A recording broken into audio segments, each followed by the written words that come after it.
మధ్యప్రదేశ్లో చింద్వారా బేతుల్ జాతీయ రహదారిపై ఘోర రోడ్డు ప్రమాదం జరిగింది. ఈ ప్రమాదంలో 5 ప్రాణాలు కోల్పోయారు. మరో 20 మందికి తీవ్ర గాయాలయ్యాయి.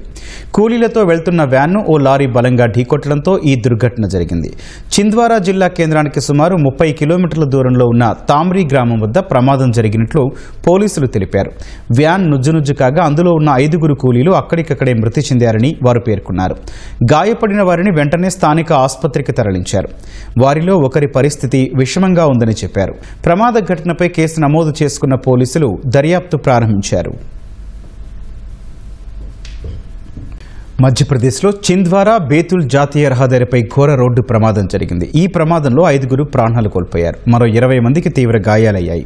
కూలీలతో వెళ్తున్న వ్యాన్ను ఓ లారీ బలంగా ఢీకొట్టడంతో ఈ దుర్ఘటన జరిగింది. చింద్వారా జిల్లా కేంద్రానికి సుమారు 30 కిలోమీటర్ల దూరంలో ఉన్న తామ్రీ గ్రామం వద్ద ప్రమాదం జరిగినట్లు పోలీసులు తెలిపారు. వ్యాన్ నుజ్జునుజ్జు కాగా అందులో ఉన్న 5 కూలీలు అక్కడికక్కడే మృతి చెందారని వారు పేర్కొన్నారు.